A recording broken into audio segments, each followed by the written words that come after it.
Olá, muito boa tarde, boa noite. Tudo bem com você? Começou bem a semana? Espero que sim. A gente vai começar mais um Mulheres Possíveis, uma série idealizada pela jornalista Carla Paz Leme, criada durante a pandemia, para a gente falar das inúmeras possibilidades que as mulheres arrumam para se responsabilizarem. Hoje eu vou conversar com a Bia Maia Neves, moradora de Niterói, assim como eu. E vamos falar, o nosso tema hoje é aprendizado na pandemia. Por quê? Porque a Bia passou por diversas situações durante a pandemia, um pouquinho antes dela e até agora, que a gente está quase completando 6 meses de quarentena. Muita coisa aconteceu e eu vou querer saber dos detalhes com a Bia. Ela já apareceu aqui, já vou chamá-la para a gente se conectar. Vamos lá. Tô curiosíssima, não converso com a Bia já tem um tempão. A última vez, inclusive, foi no aniversário dela, no bar do Omar. Oi, Bia! Olá, olá. Tá me ouvindo? Tá me ouvindo? Perfeito, perfeito e claro. E você me ouve? Ouve Não, sim, ainda. ouve. Ouço. Ouve, ouve, Só, ouve. ouço, deixa eu só ajeitar aqui, porque eu estava tentando conectar pelo computador e eu não consegui. Aí eu estava Ah, insistindo, aí eu tô ligando aqui para. Tá. A minha irmã tá aí ao vivo. Minhas duas irmãs estão. que beleza. Então, é bom porque elas viram testemunhas da história. É. Vamos começar do início? Você é de Niterói mesmo, Bia? Sou de Niterói, nascida, criada, só passei 4 anos fora de Niterói quando eu morei no Rio, morei na cidade do Rio, mas sou de Niterói sim. Araribóia Hum. total. Então, porque quando eu te conheci, você morava aqui. Daí você se Sim, mudou sim. para o Rio. É dessa temporada que você está falando? Não. Eu morei no Grajaú Anteriormente. Ah, tá. anteriormente, já faz alguns anos. Ah, então. Aí Porque aí agora, rolou essa mudança foi bem perto da pandemia, não? foi dia 9 de fevereiro eu me mudei para Botafogo, e aí dia 16 foi decretado isolamento social, que começaria não, dia 13 foi decretado isolamento social, que começaria na sexta-feira, na segunda-feira seguinte, às 16. E aí no Uhum. dia 23 de março eu vim para Niterói e tô aqui desde então. E aí Ah, legal. em junho eu acabei entregando a chave do lugar onde eu tinha alugado. Entendi. Pronto, agora E tô ok. aí abriu mão de vez da ideia, pelo menos dessa vez, de ficar pelo Rio e ficou por Niterói mesmo, né? Exatamente. Então tá, vamos lá. Você é socióloga. Eu queria saber como é que foi o teu caminho para chegar nessa graduação de Ciências Sociais. Bom, a gente está falando de aprendizado, né? O tema da live é aprendizado na pandemia. Eu tinha algumas Isso. coisas para falar antes, mas você já perguntou, então vamos lá. Ô, meu Eu bem, fiz ciência. não, desculpa, desculpa, mal Não, educada mas eu eu, gostei. né? Não, mas eu gostei desse caminho, eu gostei desse caminho. Hoje, olhando para trás, né, eu vejo que a disciplina que eu mais me destacava era o SPB. Lembrando que Certo. eu tenho 46 anos, né? E estudei no ensino fundamental Uhum, durante os anos 80, então era o regime militar.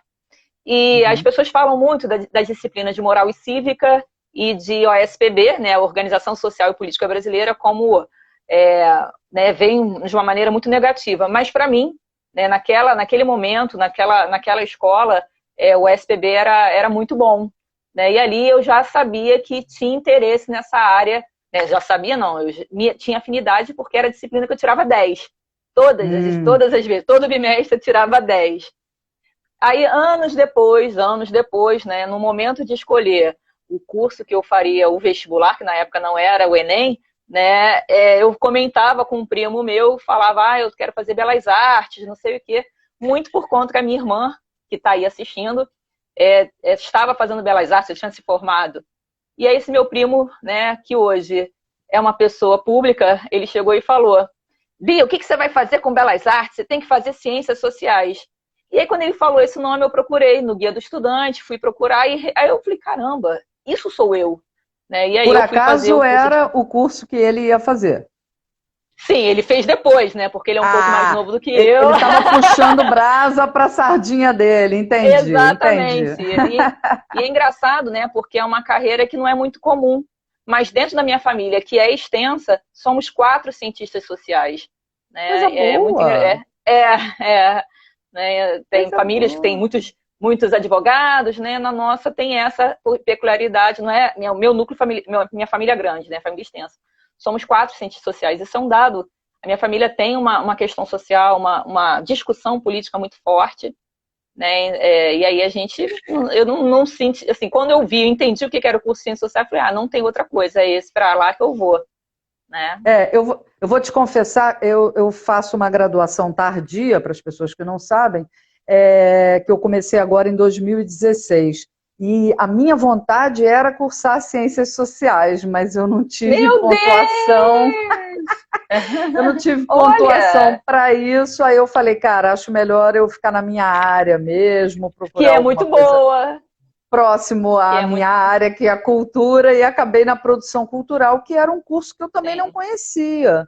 Ele tem 20 anos, recente. então, assim, nem é tanto, 20 anos, mas eu acabei sabendo dele porque meu filho falou dele para mim. Aí eu fiz como você, eu falei, vou lá para ver a ementa do curso. Falei, gente, parece comigo.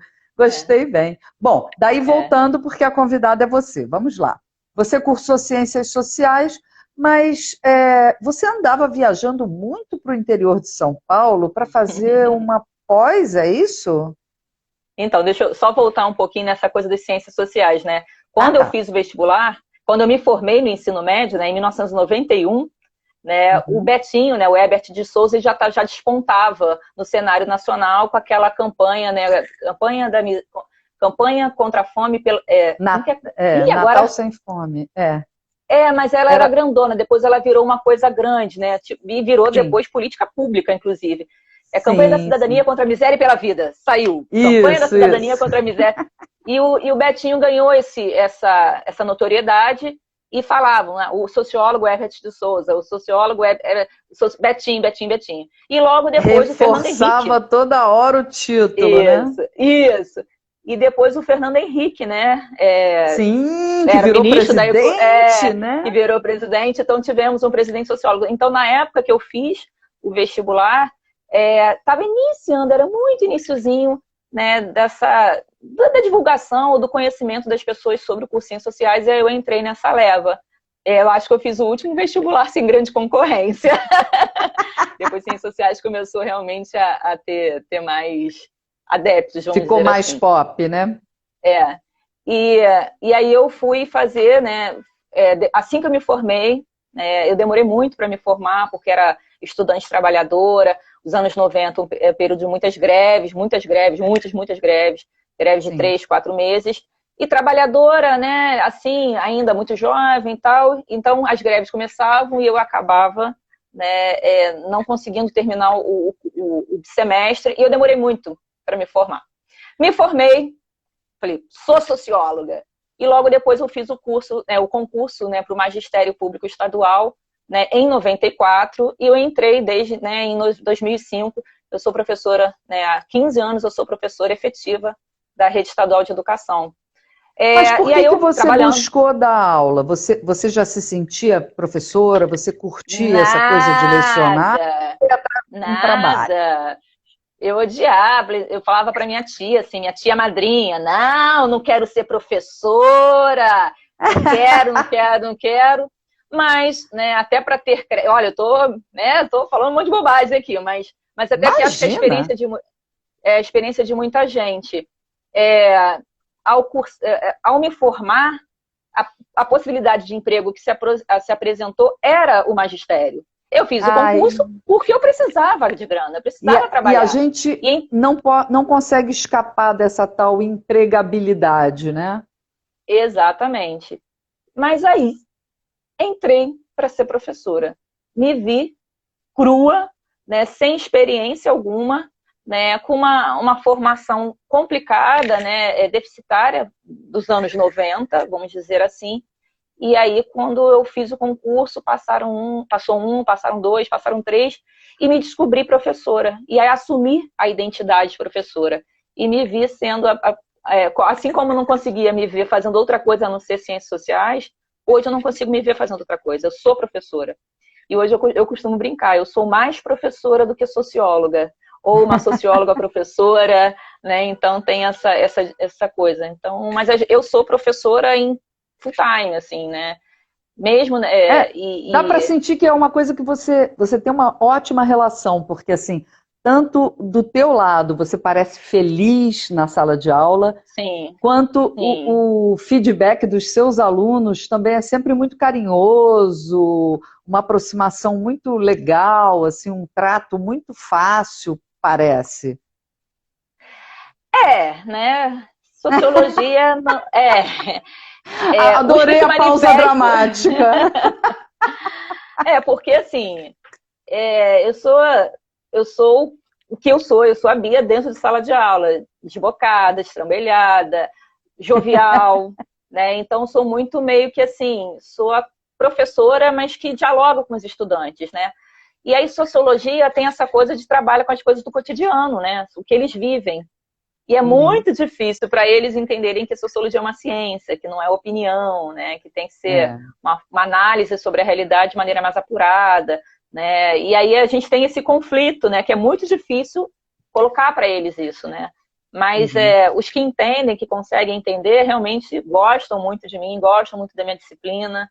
Eu já tive nesses 15 anos, várias manifestações de estudantes dizendo que iriam fazer ciências sociais, muito orgulho, mas ao mesmo tempo muita preocupação. Ficava assim, caramba, o que vai fazer? O que que eu É, fui fazer com essa o que cabeça eu dessa fui fazer? criança? É, eles também, É. quando não é ciências sociais, eles demonstram interesse, né, por geografia, por história, né, pela área de humanas, assim, que também me dá muito orgulho, né? Então, assim, é bom ainda, né, mesmo com toda a desvalorização dos professores do magistério, ainda é bom ouvir estudante manifestando que quer ser professor, que quer fazer determinada disciplina, né? Então é muito gostoso, assim.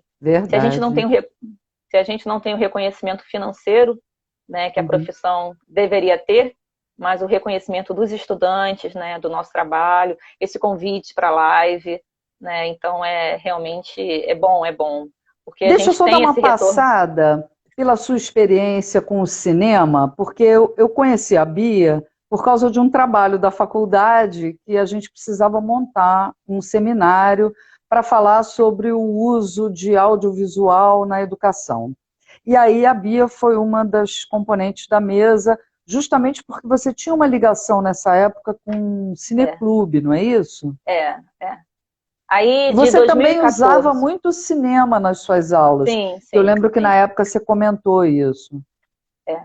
Então, de 2014 a 2019, foram Uhum, 5 anos, eu também trabalhei na Secretaria Municipal de Educação em Niterói. Não era concursada, mas eu fui convidada a participar, né, da gestão, uhum, trabalhando na área de cinema e educação, justamente por ser professora, né, e por ter uma discussão mínima, bem pequena, né, sobre o uso do cinema na educação.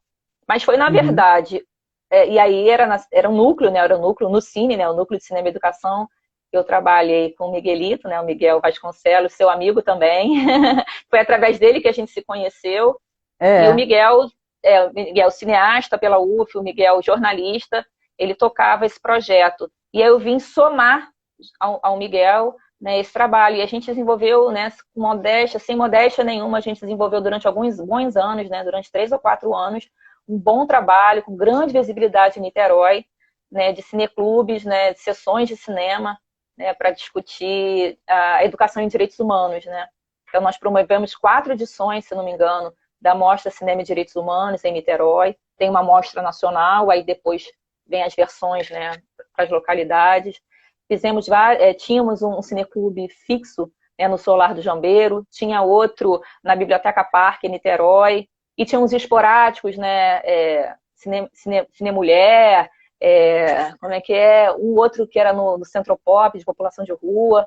Então, quando eu estava saindo, a gente estava inaugurando, né, dentro daquele restaurante popular ali em frente às Barcas, que agora esqueci o nome do cineclube. Esqueci o nome do cineclube. Para a população, assim, a gente exibia curtas. Então, tudo com essa também, né, com essa pegada do cinema como ferramenta de educação não formal. Né? Aí então, você foi fazer uma pós-graduação na Unifesp, Unesp?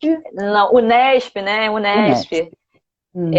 Ligada à educação também, não? Isso, era prof-sócio, né? O mestrado profissional em sociologia. Mas como todo mestrado profissional, ele é voltado para professores que já estão, né? Ou que estão nos cursos de licenciatura se formando, quer dizer, se formaram professores. Então, o prof-sócio tem essa característica de ser voltado para profissionais que já atuam como professores. E aí foi assim, quando eu vi o edital, eu fiz alguns outros, né, seleções, participei de outros editais, mas assim, sempre morria na praia. Passava na prova, mas morria na entrevista. Porque não tinha, assim, não me identificava, né, não conseguia convencer na entrevista o que eu queria estudar. E aí, quando eu fiz o prof-sócio, meu pré-projeto foi sobre cinema, né, sobre o uso do cinema como ferramenta para a discussão da temática de gênero, né, na escola. E aí eu concluí a dissertação no meio da pandemia, aliás, no início da pandemia. No início da pandemia. Eu lembro disso. Exatamente uma semana depois foi decretado o isolamento social. A sua banca já foi virtual, né? Achei isso ótimo, porque foi rápido, foi virtual, né? Foi. Eles se adaptaram bem rapidamente. Mas só, como é que estava a aluna? Também se adaptou rapidamente à ideia, não? Foi tranquilo apresentar assim, online? Eu gostaria que fosse presencial, né? Para ser um rito de passagem, para depois ter comemoração. Seria a minha última ida a Marília como estudante de mestrado. Detalhe, o prof-sócio é nacional, e o mais perto do Rio era Marília.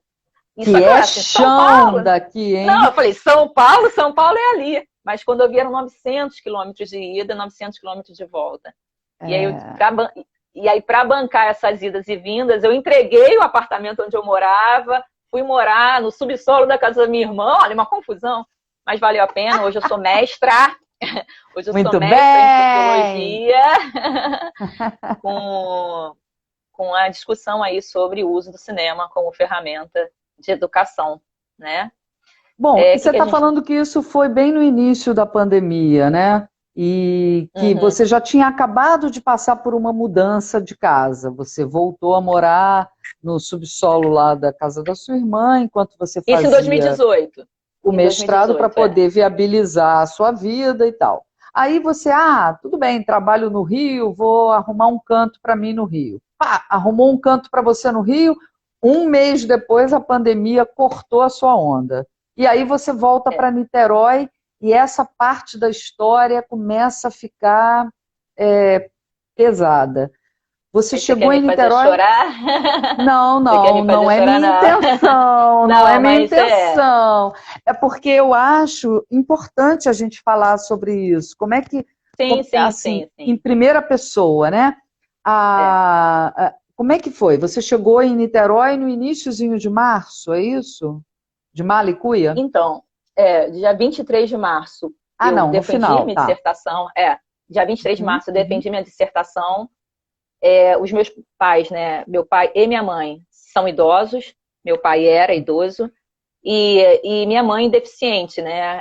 Tem um problema neurológico que precisava ser cuidado. Então, eu e os meus irmãos já estávamos há 3 anos num revezamento entre a gente, contando ainda com a ajuda de cuidadoras eventuais e de uma funcionária que a gente tinha aqui para cuidar da casa. Mas aí, naquele momento, precisava esvaziar a casa de empregados, né? Todo mundo foi dispensado, né? Remuneradamente, tá? A funcionária foi remuneradamente... que dureza, né? Que dureza. E a gente continuou no revezamento.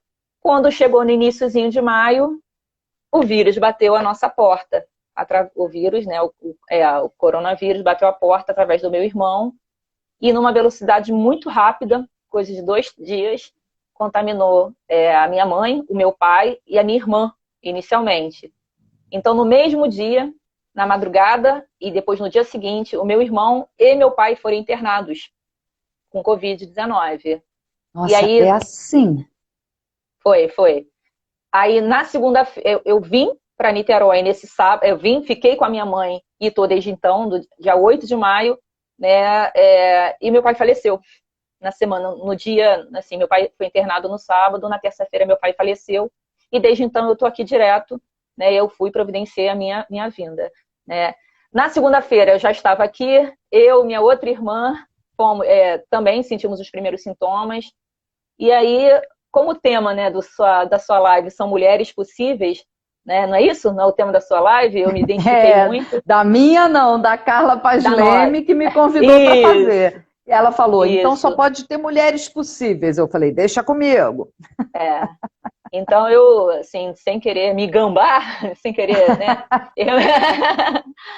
A gente realmente cumpre vários papéis, né? De intelectual, a socióloga, a professora, né? A filha, né? A amante de vez em quando, né? Aquela pessoa que também de vez em quando dá umas namoradas. Então, né? A dona de casa.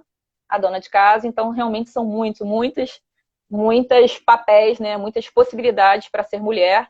E E às uma vezes transformação muito rápida, né, Bia? Você mudou de muito rápido, casa, aí voltou a muito morar com rápido. seus pais, que já era uma coisa que você tinha deixado há muito tempo, e aí, de Isso, repente, em um mês, pá, já vem a doença, que já estava meio que isso. contaminando todo mundo, porque todo mundo ouvia Aham. falar, e tranca todo mundo, e lava tudo que vem da rua, e bababá, e no meio disso vocês adoecem. Quer dizer, Isso. mais de um dentro de casa. Fomos Então, seis, uma, dentro de casa. nossa, uma coisa muito complicada de É, administrar, né? E aí seu é. pai vem a falecer, sinto muito. E como é Sim, que foi sim. para você a recuperação disso? Exatamente o que você sentiu e quantos dias durou? Eu tenho essa curiosidade. Então, minha mãe e meu irmão apresentaram os sintomas numa quinta-feira. Na sexta, o meu pai apresentou o sintoma e no sábado ele foi internado. No domingo, meu pai foi entubado e ali a gente já sabia que ele não voltaria, né? Rezávamos e tal, mas já sabíamos que meu pai tinha um problema respiratório e de fato se confirmou, né? Na terça-feira, dia 11 de maio, meu pai faleceu. Só que na segunda-feira, no dia 10, no dia 11, desculpa, meu pai morreu dia 12, no dia 11, no dia anterior, eu e minha mãe caímos doentes. Eu fiquei doente também, minha mãe já estava doente. Então, com todos os sintomas desta, que não é uma gripezinha, que é uma doença braba, foda, desculpa aí a palavra, Não, mas imagina. devastadora, né? Eu tive que cuidar da minha mãe. As minhas 2 irmãs doentes, o meu irmão doente, internado, né? E o único irmão a gente poupou para ele também não se contaminar, que ele também tem problema respiratório. Então, dos 5 filhos dos meus pais, 4 foram contaminados, além do meu pai e da minha mãe. Né? E tudo isso em uma semana. Né? Aí, bom, meu pai faleceu na terça-feira, minha mãe ficou muito mal na quinta, muito mal na Imagina. sexta. Quando chegou no domingo e eu em casa com ela sozinha, doente também, eu tomei a decisão, né, por grupo de WhatsApp com os meus irmãos, falei, minha mãe precisa ser internada. E minha mãe repetia, não quero ser internada, não quero ir para o hospital, não quero hospital, porque de lá eu não volto. E eu tive que tomar essa decisão sozinha, minha mãe morrendo nos meus braços. Né, parece um dramalhão mexicano, mas é bem brasileiro. E aí eu tomei a decisão, graças ao SAMU, né, minha mãe teve um atendimento imediato, né, conseguimos que ela... e aí, ali já na ambulância, ela já deu os primeiros sinais de que estava melhorando, foi encaminhada para o hospital, até que ela chegou no hospital da Covid, né, que Niterói abriu, especializado. E a minha velha, de 80 anos, Highlander, a gente chama ela de Marilander, né, ficou 8 dias internada e conseguiu sair. Né, foi Ainda bem. viúva, né, conseguiu E aí sair. eu queria saber isso de você. Ela tem noção do que aconteceu? Ela sabe o que Claro, sim, aconteceu? minha mãe tem um E como que ela comprometimento passou por neurológico. isso? Minha mãe tem um comprometimento neurológico, né, que compromete a fala, o controle, né, motor dela, então ela anda com muita dificuldade. Tem alguma questão cognitiva anterior, né, uma dificuldade de expressar em fala, mas ela fala e é muito lúcida, muito lúcida. Então minha mãe sabia que meu pai faleceu, ela viu meu pai faleceu. Não viu porque meu pai estava no hospital, mas eu estava aqui com ela e dei a notícia. Então minha mãe tem, né, a gente aí não tivemos o rito de passagem, né, porque ele foi cremado também por ter sido por Covid. Ele foi cremado. A família, né, a gente tem que não ficar afastada. E ainda não tivemos uma cerimônia, né, de luto mesmo, né? É muito difícil, Isso, muito difícil. Isso é muito importante para, tipo, fechar a tampa, né? Seja que tipo de rito for, né? Sepultamento, uma missa, um culto, Sim. ir jogar as cinzas num determinado lugar, seja Exatamente. qual for o tipo de ritual, até uma roda, bater palma, sei lá, numa fogueira, alguma coisa que feche realmente a tampa, porque senão a gente fica, não sei, parece que não sai daquela situação, né? É muito estranho, é muito estranho. É muito E complicado. uma amiga minha também perdeu o pai, não foi de Covid. O velho teve Covid, mas não morreu de Covid. Ele morreu há cerca de um mês. E aí teve a possibilidade de ter como é que se fala? O velório e o sepultamento. E eu fui. E ali eu senti, falei, é o velório que meu pai não teve. As cinzas do meu pai estão aqui dentro de uma caixa, dentro de casa. Eu falo rindo, porque assim, a gente tem que lidar com a morte, né? Com algo natural que faz parte da vida, né? Mas realmente foi difícil. O Marcelo tá pedindo para mandar um beijo aí para vovó Maria. Pode deixar, Marcelo, eu mando sim. Marcelo é um amigo que está aqui. Muito bom, muito bom. Bia, e você é professora? Mas eu queria falar, queria falar exatamente um pouco do aprendizado, né, na pandemia. E aí eu falei, né, assim, pensando, escrevi um texto, mas já fugi totalmente do roteiro. E aí quando você me pediu para falar sobre aprendizado na pandemia, eu perguntei pensei, né, em perguntar qual o aprendizado e o que é aprendizado. Qual o aprendizado que a gente está falando? Né? É o que o isolamento social proporcionou, né? Ou aprendizado escolar e de instituições de ensino, né? Que as pessoas estão submetidas, né? Tanto estudantes quanto professores. E aí eu vou dizer que no meio dessa confusão toda na vida das pessoas, né? As pessoas estão desestabilizadas emocionalmente, perdendo pessoas próximas, pessoas queridas, né? Algumas instituições obrigam, né, os seus funcionários, né, os seus professores e estudantes a entrarem numa plataforma e que estava fadada ao fracasso. Né? Imagina, eu vou falar da rede estadual especificamente. Né? A rede estadual é uma rede heterogênea, né, de uma camada excluída da sociedade e com um perfil também, nos últimos 10 anos, de uma classe média empobrecida, né, que está ocupando a escola pública, que eu acho que é de todos, né, e deve ocupar mesmo, né, mas aí torna esse público heterogêneo. E no iniciozinho, né, do isolamento social, a Secretaria de Educação disse que ia fornecer chips, né, para que os estudantes pudessem acessar a plataforma Google Classroom. Aí eu pergunto a você, Selma, forneceu? Não. E nós, né, sabendo do perfil, né, dos estudantes da rede pública, vimos o tempo todo dizendo que a plataforma era excludente. Né? Vimos numa luta, eu fiquei meu mês de março, quer dizer, o final do mês de março, meu abril inteiro, né, e em maio eu já não consegui mais envolver, mas numa discussão pedagógica, né, nos meus campos de atuação sobre isso, que essa plataforma é excludente. Que, de fato, né, se confirmou. Eu fiz até uma tabelinha, assim, eu tenho 14 turmas, porque eu tenho 2 matrículas da rede estadual, e como sociologia só tem 2 tempos, eu tenho, teoricamente, 12 turmas, né, 2 tempos em cada, e aí eu tenho mais 4 turmas de hora extra, então eu tenho 14 turmas. Então, de cerca de 35, 40 estudantes, tem turmas que ninguém está acessando, e que nunca acessou, tem turmas que tem 2, o máximo que nas atividades que eu posto, são 6 estudantes que reagem. Reagem tipo ok, reagem com alguma devolutiva, né? E assim, E De todas as agora, turmas? de todas as turmas, vamos lá. Algumas turmas com 0 participação, 35 estudantes, 40 estudantes, com 0. Outras turmas com 2 participações, com 2 estudantes. O máximo de estudantes que sociologia, eu não sei outras disciplinas, mas pelo que eu converso, né, o máximo que a gente consegue atingir são 6 estudantes. Parece Agora, que a terceira série... Desculpa, Fala. seria cobrado o resultado desse período de aulas? Aí que vem! Eu tô rindo, mas para não chorar, tá? E para não surtar. Que aí que vem a grande loucura. Né? Eu acabei de participar, para entrar aqui na live da gente, eu tive que sair de uma reunião de um colégio onde eu trabalho. E assim, eu tive a sensação de que as pessoas estavam vivendo realmente em outro lugar que não é esse que eu estou vivendo. Porque as pessoas falando sobre avaliação, porque há 10 dias, uma semana, 10 dias, o governo do estado, né, o secretário de Educação, em mais uma live, anunciou uma portaria que foi publicado no sábado, dia... Ai, caramba, agora eu esqueci. Sábado sem ser que passou o outro, foi publicado no sábado, falando sobre avaliação. E colocando para as unidades escolares, né, para cada escola, a responsabilidade de organizar essa avaliação.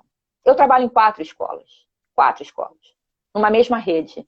E a cada escola é uma situação diferente. E uma delas, que eu não vou citar o nome, a sensação de que dá assim, que está tudo funcionando bem. Que sabe, é uma loucura, é uma coisa muito fora da realidade, querendo avaliar aluno. Nós tivemos menos de um mês de aula, né, que foi de fevereiro a março, com carnaval no meio.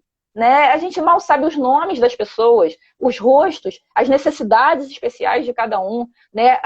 Não sabe se aquele menino, aquela menina, na sala de aula se expressa bem, mas não sabe escrever, ou o contrário, sabe escrever, mas tem dificuldade. A gente não conhece esse estudante. A gente não deu aula. Né? Eles estão chamando o que aconteceu. Ele é outro estudante a partir da quarentena. Porque ele podia ser uma pessoa ótima, comunicativa, social e tal, e de repente, a partir da quarentena, ter tido vários casos em família, isso tê-lo tornado uma pessoa com mais dificuldade de concentração, enfim, tem N problemas que vão além do acesso da internet, por exemplo. Deixa de ser só uma questão tecnológica, né? Sim, tendo que assumir outros papéis dentro da família, né? Sim. Com idoso em casa, tendo que cuidar do idoso ou da idosa, com irmãos menores, tendo que cuidar desses irmãos, ou os pais eram camelôs. Nossa, são vários relatos de estudantes em que os pais perderam emprego e que se tornaram camelôs, né? Trabalhadores ambulantes, e que essas pessoas tiveram que fazer o serviço doméstico todo. Então, adolescente, né, tendo que assumir a casa, né, e as outras tarefas, e com toda essa carga, né, emocional de não saber o que está acontecendo. Quando é que a gente vai sair daqui? Né? E tem outras questões práticas, tipo a alimentação deles, que era a escola que fornecia. Como é que está rolando agora? Né? Tem quem faça? Como é que é? Desculpa, é que eu vi um comentário aqui. A alimentação que eles iam para a escola ter, será que em casa tem quem faça? E tem recurso? E tem comida? Não, e tem o que comer. Exatamente. Né? Entendeu? Porque quem não come não consegue pensar, cara. A verdade é essa, entendeu? Exatamente. Enfim. Eu vou me perder nas datas. Né, Bia? Eu vou me perder nas datas. Mas o governo do estado e a prefeitura do Rio, a prefeitura de Niterói é outra história, não vou nem comentar, mas a prefeitura do Rio demorou muito para organizar a distribuição de alimentos, né? O governo do estado é a mesma coisa, ficava anunciando que ia dar chip e as pessoas assim, sem merenda, entendeu? E eu lembro de ter ido, eu já tinha tido Covid, já estava supostamente imune, e eu lembro de ter ido, sei lá, talvez junho, acho que foi junho, ir no mutirão dentro da escola, ajudar na distribuição de cestas básicas, ainda teve isso. Né? Coisa também contra qualquer protocolo, né? Professor voluntário, ir para a escola, diretora de escolas, aluno, aglomerar pais e mães e estudantes tendo que ir na escola buscar a cesta básica. Olha, uma loucura, né? E agora, né, como se não bastasse essa história de avaliação, de fechar ciclo, de fechar bimestre, fechar semestre, sei lá o quê. O governo do estado está disponibilizando apostilas para que os estudantes retirem na escola, ou seja, incentivando a circulação, né, que as pessoas peguem transporte público, né, obriga que funcionários, diretores de escola abram as escolas numa situação deplorável, sem funcionário de limpeza. Então, nós... Com equipe reduzida, né? Porque tem as pessoas reduzida, que são um grupo de risco, as pessoas que adoecem, as pessoas que, enfim... a gente sabe como é, né? E aí eu faço, né?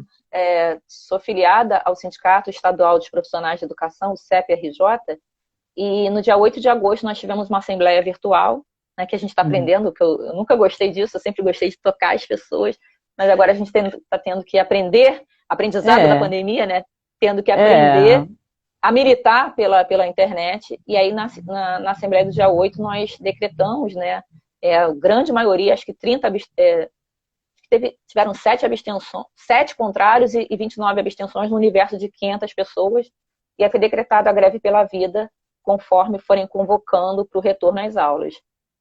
Estamos hoje na rede estadual com a polêmica aí do retorno às aulas no dia 6 de outubro, e a nossa posição é isso, é greve pela vida, né? Mesmo eu que já tive Covid e supostamente estaria imunizada, vou aderir à greve, em solidariedade, tá? Não dá para voltar. E é isso, estamos... Torico, é isso, a Torico aqui também está falando uma covardia até. Eu não consigo falar e ver os comentários. Não, eu também. Eu meio que desisto de ler, porque se eu fico lendo, eu não consigo prestar atenção no que tu fala. E daí fico também vesgona olhando assim, fica uma cena deprimente. Deixa eu botar o óculos aqui. É que meu óculos tá feio, eu tô parecendo uma idosa, né? Mas vambora. O Bruno, mas o Bruno, meu também. Que é meu estudante. O Bruno é meu aluno. Foi meu aluno no ano passado. É você mesmo, Bruno? Diz aí. Acho que é o Bruno, que foi meu aluno do 2º ano passado, e agora ele está no 3º. Se é ele está dizendo aqui que as apostilas autorreguladas que servem bem mal como base para o que estudar. É isso que os alunos que não têm acesso à internet estão sendo... Então é o Bruno mesmo. Beijo, querido. E aí ele falou que ele deve estar no 3º ano e foi, né, na escola buscar esse material, uma vez que o acesso, né, à internet é complicado. Agora, olha que surto também, né? Antes dessas apostilas autorreguladas, os estudantes estavam sendo pressionados a entrar na plataforma. E aí, numa das escolas, numa dessas milhares de reuniões que eu participei, uma professora falou, não, mas eles estão se virando, eles estão indo pegar o Wi-Fi do bar. Aí eu, quê? Então, está incentivando o moleque a sair de casa para pegar o Wi-Fi. Eu falei, gente... Tudo errado. E fala isso. Oi, Marta. Marta tá lá no Rio Grande do Sul vendo a gente. Deve estar um frio danado, né? Tá. E aí, assim, sabe? E eu tenho certeza, algumas diretoras, né, alguns professores, algumas professoras não fazem isso por maldade. Né? Eu tenho certeza, eles realmente acreditam que estão fazendo um bem. Claro. Só que, eles, ao postarem, né, na plataforma ou formularem atividades, eles acreditam piamente que estão contribuindo para a formação. Só que, assim, é só parar para pensar e ver os números, fazer o levantamento e ver que não é assim, né? Assim, não estou comparando, só estou exemplificando. Uma vez eu conversei com um sul-africano, ainda na época do apartheid, conversei a noite inteira com ele, porque das poucas pessoas presentes, que na época eu morava num hotel, e ele era hóspede, pouca gente falava inglês lá, e pouca gente conversava com o cara, e aí falaram, pô, vai lá, o cara fala inglês. Nossa, inglês sul-africano foi triste. Mas enfim, conversei com ele umas 2, 3 horas, o cara quase me convenceu que o apartheid era legal. Era bacana. Legal no sentido não de na lei, mas que era bacana. Sim. Entendeu? Porque a argumentação construída de uma forma só de boas intenções. E aí você fica assim, cara, será que a pessoa não parou para pensar que tem o outro lado? Não, ela simplesmente está fazendo na melhor das intenções. Outro dia eu ouvi uma mãe, assim, claro que meus filhos têm que voltar para a escola. Se abrir hoje, eu mando hoje. Porque eles estão sentindo falta dos amigos. Eles precisam se socializar. Né? Eles vão virar seres da caverna se eles perderem o contato com as pessoas de fora. Tem que passar esse medo. Eu estava quase dando razão a ela. Porque é convincente. Cara, porque é convincente o argumento, sabe? Aí você para e fala assim, cara, a pessoa realmente está achando que está fazendo o melhor, sabe? E se arriscando, despeito, né? Sabe? Enfim, é aquela coisa de termos um governo federal que não criou um alinhamento único para a gente combater a pandemia, junto à Organização Mundial da Saúde, porque não houve a ciência, e blá, blá, blá, blá, blá, blá, que a gente já sabe, né? O enredo desse samba, que não é nada bom. Enfim, esse ano que eles estão querendo concluir ainda é 2020, é isso? 2020. Seja lá como assim, for, né? Eu converso, né? Eu tenho 4 escolas, né? Sou do universo da universidade. Estou ainda, né? Com vínculo, né? Nas discussões acadêmicas, né? Na área de ensino de sociologia. Tem essa militância, né? Que a gente da educação pública. Né? Eu sou filha da escola pública do Jardim de Infância à universidade. Tá? Eu estudei escola pública estadual. Tu foi do Júlia Cortines? Não, fui Julieta Botelho. Julieta Botelho, aqui no Ponto Sem Réis, aqui pertinho. Tá. Eu sou Fonseca, porra! Eu sou Fonseca! Fonsequistão na área! Fonsequistão. Depois eu estudei no IEPIC, que hoje eu tô com a honra de ser professora no IEPIC. Que legal! Olha, E estudei também no Liceu, Nilo Peçanha, 1 ano. E eu só estudei 2 anos na rede privada, porque era um ano realmente, assim, vislumbrava a universidade, não conseguiria, com a qualidade de ensino daqueles anos, né, que era 1990 e 91, não conseguiria, acreditava que não ia conseguir. Aí meu pai fez das tripas de coração para pagar 2 anos de escola. Mas aí... porque na real a universidade pública só era para quem estudava em escola particular até bem pouco tempo. Se você não tivesse uma formação muito boa até ali, você não entrava mesmo. Né? A real era essa. Mas lógico que tem essa questão aí, né? De eu ter estudado num colégio particular de Niterói, meu pai se endividou para pagar, e aí eu reconheço, né, meu local de privilégio, eu sou caçula. Então, os meus irmãos já trabalhavam, então, né, eu pude ter esse luxo, mas eu deu sou uma aliviada no orçamento da família, aí vamos investir na caçula aqui. E eu sou filha da escola pública, apesar desses 2 anos, né, que mancham meu currículo, mas eu sou filha da escola pública. Não, eu tô brincando. Mas eu abriu me reconheço, a sua realmente. experiência, foi legal, né? Comigo foi o contrário. Também... Eu estudei a maior parte da vida na escola particular, não porque era muito perto da minha casa e a gente precisava ir e voltar sozinhas, porque meu pai e minha mãe trabalhavam o dia inteiro, então o jeito era a gente estudar perto e se virar sozinha aqui no bairro. Eles criaram uma rede de segurança, a gente ia pelo caminho cumprimentando todo mundo do comércio, na ida e na volta. Então, estava assegurado o nosso caminho para o colégio e na volta. Mas eu tive uma passagem pela escola... Que é uma forma de economia também. Forma de economia também, né? Claro! O meu 2º grau, que na época não era ensino médio, era 2º grau, eu fui bolsista, porque meu pai voltou a trabalhar depois de aposentado e foi trabalhar na Casas Sendas, que é um supermercado que não mais existe, mas que ele na época dava bolsa de 100% para os filhos dos funcionários em qualquer etapa da vida. Eu lembro que meu pai trabalhou uma época ali nas Sendas do Ingá com um senhor no açougue que tinha 5 filhos. 2 deles estudavam medicina na Gama Filho, por conta das Sendas. Da bolsa, né? Da bolsa. Eles pagavam, curiosíssima, não converso com a Bia já tem um tempão. A última vez, inclusive, foi no aniversário dela, no bar do Omar. Oi, Bia! Olá, olá. Tá me ouvindo? Tá me ouvindo? Perfeito e claro. E você me ouve? Ouve Não, sim, ainda. ouve. Ouço. Ouço.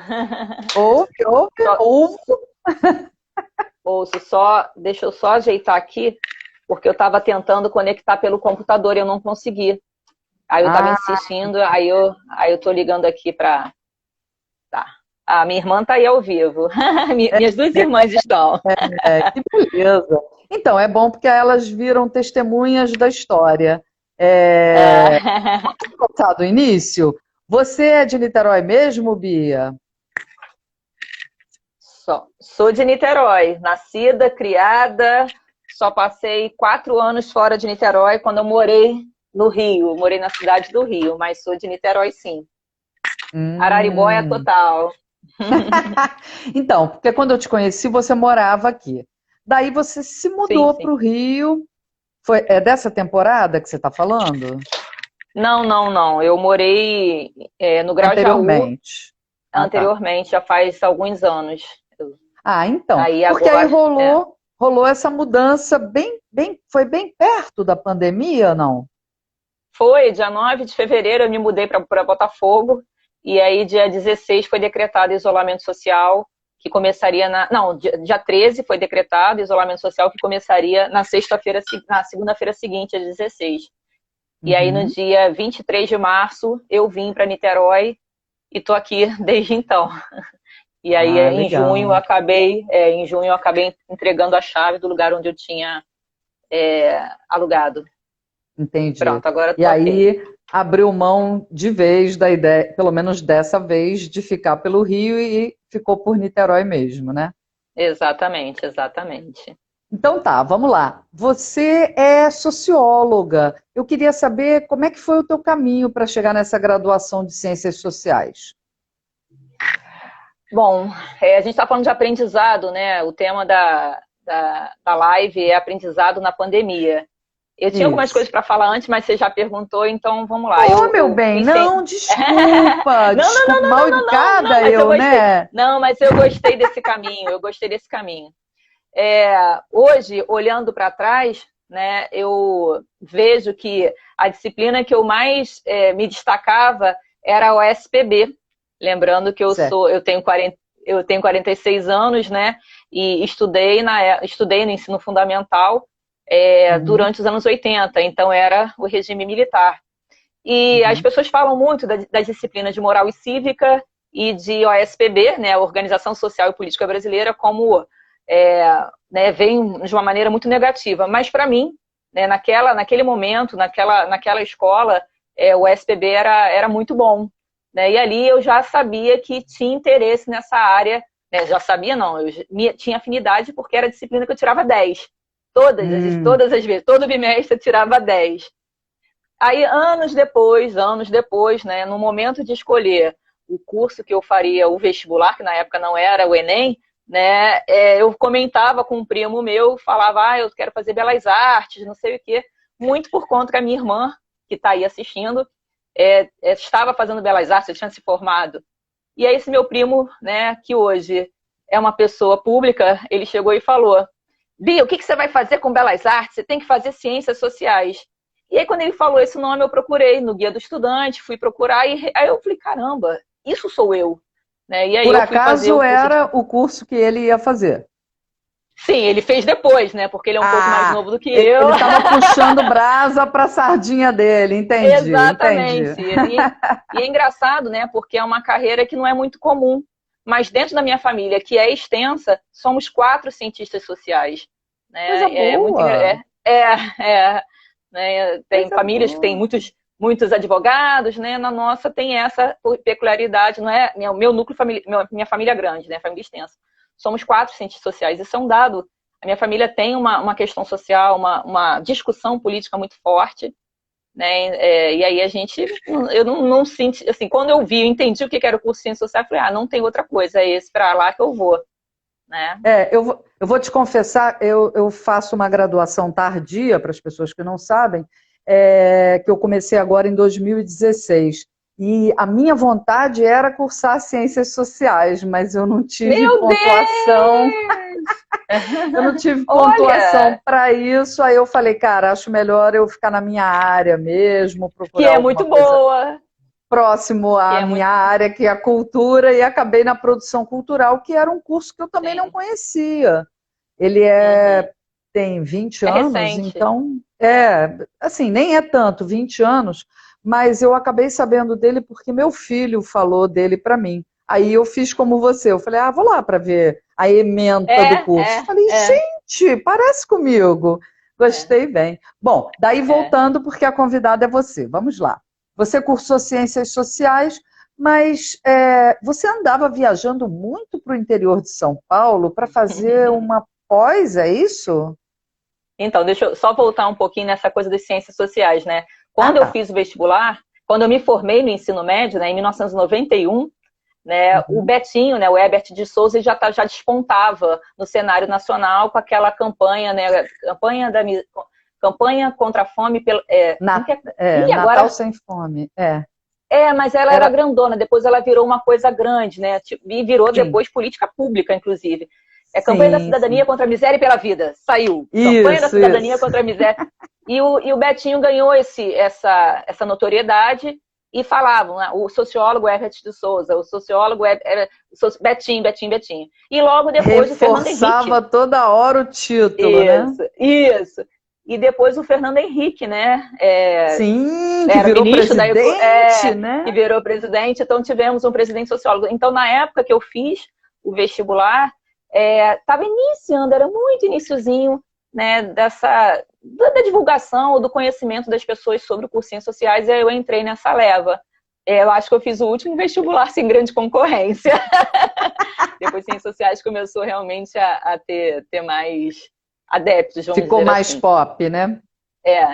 E aí eu fui fazer, né, assim que eu me formei, eu demorei muito para me formar, porque era estudante trabalhadora, os anos 90, um período de muitas greves, muitas greves de 3, 4 meses, e trabalhadora, né, assim, ainda muito jovem e tal, então as greves começavam e eu acabava, né, não conseguindo terminar o semestre, e eu demorei muito para me formar. Me formei, falei, sou socióloga. E logo depois eu fiz o curso, o concurso, né, para o Magistério Público Estadual, né, em 94, e eu entrei desde, né, em 2005. Eu sou professora, né, há 15 anos eu sou professora efetiva da Rede Estadual de Educação. Mas por que você buscou dar aula? Você já se sentia professora? Você curtia essa coisa de lecionar? Nada. Eu odiava, eu falava para minha tia, assim, minha tia madrinha, não quero ser professora, não quero. Mas, né, até para ter... Olha, eu tô falando um monte de bobagem aqui, mas até que acho que a experiência de muita gente. Ao me formar, a possibilidade de emprego que se apresentou era o magistério. Eu fiz o concurso porque eu precisava de grana, eu precisava trabalhar. E a gente não consegue escapar dessa tal empregabilidade, né? Exatamente. Mas aí, entrei para ser professora. Me vi crua, né, sem experiência alguma, né, com uma formação complicada, né, deficitária dos anos 90, vamos dizer assim. E aí, quando eu fiz o concurso, passou passaram 2, passaram 3, e me descobri professora. E aí assumi a identidade de professora. E me vi sendo, assim como eu não conseguia me ver fazendo outra coisa a não ser ciências sociais, hoje eu não consigo me ver fazendo outra coisa. Eu sou professora. E hoje eu costumo brincar, eu sou mais professora do que socióloga. Ou uma socióloga professora, né? Então tem essa coisa. Então, mas eu sou professora em full time, assim, né? Mesmo, dá para sentir que é uma coisa que você tem uma ótima relação, porque assim, tanto do teu lado, você parece feliz na sala de aula, Sim, quanto sim. o feedback dos seus alunos também é sempre muito carinhoso, uma aproximação muito legal, assim, um trato muito fácil, parece. Né? Sociologia os que Adorei se a pausa manifestam. dramática. Porque assim, eu sou o que eu sou a Bia dentro de sala de aula, desbocada, estrambelhada, jovial, né? Então sou muito meio que assim, sou a professora, mas que dialoga com os estudantes, né?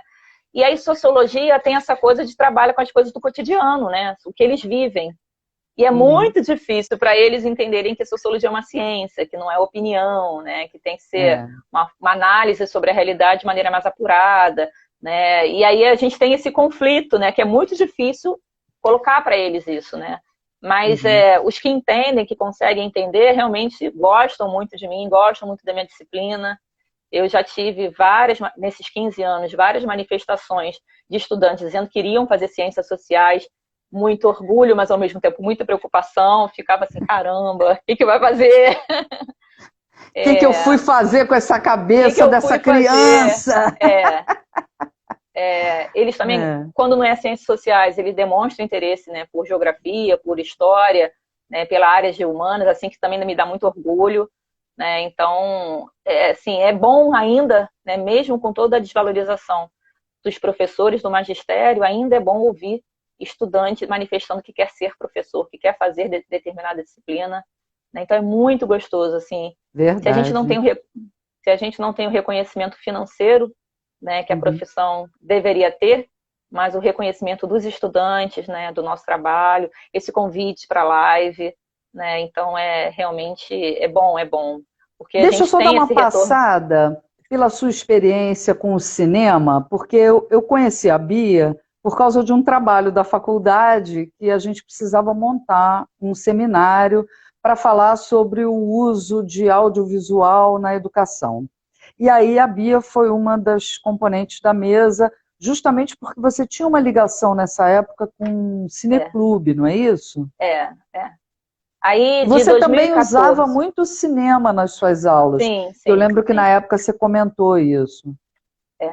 Então, de 2014 a 2019, foram 5 anos, eu também trabalhei na Secretaria Municipal de Educação em Niterói. Não era concursada, mas eu fui convidada a participar, né, da gestão, trabalhando na área de cinema e educação, justamente por ser professora, né, e por ter uma discussão mínima, bem pequena, né, sobre o uso do cinema na educação. Mas foi, na verdade, e aí era um núcleo, né, era um núcleo no Cine, né, o núcleo de cinema e educação. Eu trabalhei com o Miguelito, né, o Miguel Vasconcelos, seu amigo também. Foi através dele que a gente se conheceu. E o Miguel cineasta pela UF, o Miguel jornalista, ele tocava esse projeto. E aí eu vim somar ao Miguel, né, esse trabalho. E a gente desenvolveu, né, com modéstia, sem modéstia nenhuma, a gente desenvolveu durante alguns bons anos, né, durante 3 ou 4 anos, um bom trabalho, com grande visibilidade em Niterói, né, de cineclubes, né, de sessões de cinema, né, para discutir a educação em direitos humanos, né. Então nós promovemos 4 edições, se não me engano, da Mostra Cinema e Direitos Humanos em Niterói. Tem uma mostra nacional, aí depois vem as versões, né, para as localidades. Tínhamos um cineclube fixo, né, no Solar do Jambeiro, tinha outro na Biblioteca Parque, em Niterói, e tinha uns esporádicos, né, Cine Mulher, como é que é? Um outro que era no Centropop, de população de rua. Então, quando eu estava saindo, a gente estava inaugurando, né, dentro daquele restaurante popular ali em frente às Barcas, que agora esqueci o nome do cineclube. Para a população, assim, a gente exibia curtas. Então, tudo com essa também, né, com essa pegada do cinema como ferramenta de educação não formal. Né? Aí então, você foi fazer uma pós-graduação na Unesp? Não, Unesp, né? Unesp. Ligada à educação também, não? Isso, era prof. Sócio, né? O mestrado profissional em sociologia. Mas como todo mestrado profissional, ele é voltado para professores que já estão né, ou que estão nos cursos de licenciatura se formando, quer dizer, se formaram professores. Então, o ProfSócio tem essa característica de ser voltado para profissionais que já atuam como professores. E aí foi assim, quando eu vi o edital, eu demorei, fiz alguns outros, né, seleções, participei de outros editais, mas assim, sempre morria na praia. Passava na prova, mas morria na entrevista. Porque não tinha, assim, não me identificava, né, não conseguia convencer na entrevista o que eu queria estudar. E aí, quando eu fiz o ProfSócio, o meu projeto, meu pré-projeto foi sobre cinema, né, sobre o uso do cinema como ferramenta para a discussão da temática de gênero, né, na escola. E aí eu concluí a dissertação no meio da pandemia, aliás, no início da pandemia. No início da pandemia. Eu lembro disso. Exatamente uma semana depois que foi decretado o isolamento social. A sua banca já foi virtual, né? Achei isso ótimo, porque foi rápido, foi virtual, né? Foi. Eles se adaptaram bem rapidamente. Mas só, como é que estava a aluna? Também se adaptou rapidamente à ideia, não? Foi tranquilo apresentar assim, online? Eu gostaria que fosse presencial, né? Para ser um rito de passagem, para depois ter comemoração. Seria a minha última ida a Marília como estudante de mestrado. Detalhe, o ProfSócio é nacional, e o mais perto do Rio era Marília. Isso que agora, assim, São Paulo daqui, hein? Não, eu falei, São Paulo é ali. Mas quando eu vi, eram 900 quilômetros de ida, 900 quilômetros de volta. E aí, para bancar essas idas e vindas, eu entreguei o apartamento onde eu morava, fui morar no subsolo da casa da minha irmã. Olha, uma confusão, mas valeu a pena. Hoje eu sou mestra. Hoje eu sou mestra em psicologia.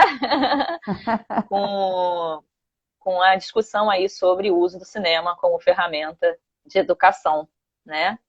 Bom, você está falando que isso foi bem no início da pandemia, né? E que você já tinha acabado de passar por uma mudança de casa. Você voltou a morar no subsolo lá da casa da sua irmã, enquanto você fazia... Isso em 2018. O mestrado para poder viabilizar a sua vida e tal. Aí você, tudo bem, trabalho no Rio, vou arrumar um canto para mim no Rio.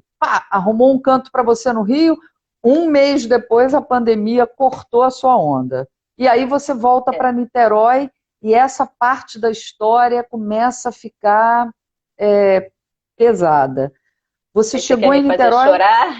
Não é minha intenção, não é minha intenção.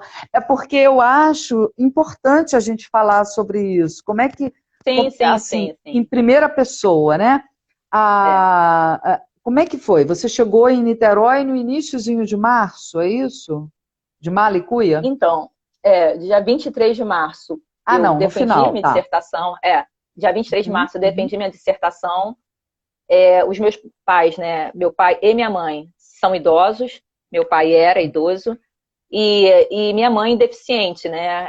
Tem um problema neurológico que precisava ser cuidado. Então, eu e os meus irmãos já estávamos há 3 anos num revezamento entre a gente, contando ainda com a ajuda de cuidadoras eventuais e de uma funcionária que a gente tinha aqui para cuidar da casa. Mas aí, naquele momento, precisava esvaziar a casa de empregados, né? Todo mundo foi dispensado, né? Remuneradamente, tá? A funcionária foi remunerada. Que dureza, né? Que dureza. E a gente continuou no revezamento. Quando chegou no iniciozinho de maio, o vírus bateu a nossa porta.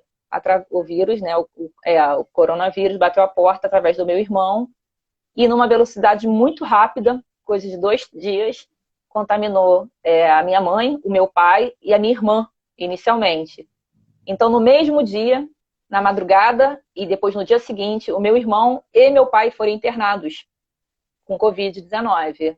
Nossa, e aí, é assim? Foi. Aí, na segunda-feira, eu vim para Niterói nesse sábado, fiquei com a minha mãe e tô desde então, do dia 8 de maio, né, e meu pai faleceu na semana, no dia, assim, meu pai foi internado no sábado, na terça-feira meu pai faleceu, e desde então eu tô aqui direto, né, eu fui providenciar a minha vinda, né. Na segunda-feira eu já estava aqui, eu, minha outra irmã, também sentimos os primeiros sintomas, e aí, como o tema, né, da sua live são mulheres possíveis, né? Não é isso? Não é o tema da sua live? Eu me identifiquei muito. Da minha não, da Carla Paz Da Leme, que me convidou para fazer. E ela falou, então só pode ter mulheres possíveis. Eu falei, deixa comigo. Então eu, assim, sem querer me gambar, sem querer, né? A gente realmente cumpre vários papéis, né? De intelectual, a socióloga, a professora, né? A filha, né? A amante de vez em quando, né? Aquela pessoa que também de vez em quando dá umas namoradas. Então, né? A dona de casa, então realmente são muitas papéis, né? Muitas possibilidades para ser mulher.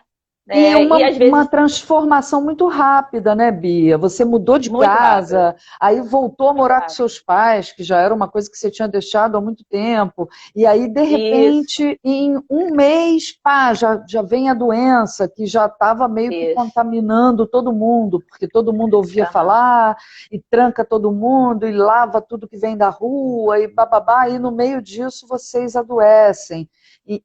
Quer dizer, mais de um dentro de casa. Então, fomos seis dentro de casa. Nossa, uma coisa muito complicada de administrar, né? E aí seu pai vem a falecer, sinto muito. E como é que foi para você a recuperação disso? Exatamente o que você sentiu e quantos dias durou? Eu tenho essa curiosidade. Então, minha mãe e meu irmão apresentaram os sintomas numa quinta-feira. Na sexta, o meu pai apresentou o sintoma e no sábado ele foi internado. No domingo, meu pai foi entubado e ali a gente já sabia que ele não voltaria, né? Rezávamos e tal, mas já sabíamos que meu pai tinha um problema respiratório e, de fato, se confirmou, né? Na terça-feira, dia 11 de maio, meu pai faleceu. Só que na segunda-feira, no dia 11, desculpa, meu pai morreu dia 12, no dia 11, no dia anterior, eu e minha mãe caímos doentes. Eu fiquei doente também, minha mãe já estava doente. Então, com todos os sintomas desta, que não é uma gripezinha, que é uma doença braba, foda, desculpa aí a palavra, mas devastadora, né, eu tive que cuidar da minha mãe. As minhas duas irmãs doentes, o meu irmão doente, internado, né, e o único irmão a gente poupou para ele também não se contaminar, que ele também tem problema respiratório. Então, dos 5 filhos dos meus pais, 4 foram contaminados, além do meu pai e da minha mãe. E tudo isso em uma semana, né? Aí, bom, meu pai faleceu na terça-feira, minha mãe ficou muito mal na quinta, muito mal na sexta, quando chegou no domingo e eu em casa com ela sozinha, doente também, eu tomei a decisão, né, por grupo de WhatsApp com os meus irmãos, falei, minha mãe precisa ser internada. E minha mãe repetia, não quero ser internada, não quero ir para o hospital, não quero hospital, porque de lá eu não volto. E eu tive que tomar essa decisão sozinha, minha mãe morrendo nos meus braços. Parece um dramalhão mexicano, mas é bem brasileiro. E aí eu tomei a decisão, graças ao SAMU, né? Minha mãe teve um atendimento imediato, né? Conseguimos que ela... e aí, ali já na ambulância, ela já deu os primeiros sinais de que estava melhorando, foi encaminhada para o hospital, até que ela chegou no hospital da Covid, né? Que Niterói abriu, especializado. E a minha velha, de 80 anos, Highlander, a gente chama ela de Marilander, né? Ficou 8 dias internada e conseguiu sair. Né? Foi ainda bem. Viúva, né? Conseguiu sair. Aí eu queria saber isso de você. Ela tem noção do que aconteceu? Ela sabe o que aconteceu? Sim, minha mãe tem um comprometimento neurológico. Minha mãe tem um comprometimento neurológico, né? Que compromete a fala, o controle, né, motor dela, então ela anda com muita dificuldade. Tem alguma questão cognitiva anterior, né, uma dificuldade de expressar em fala, mas ela fala e é muito lúcida, muito lúcida. Então minha mãe sabia que o meu pai faleceu, ela viu meu pai faleceu. Não viu porque meu pai estava no hospital, mas eu estava aqui com ela e dei a notícia.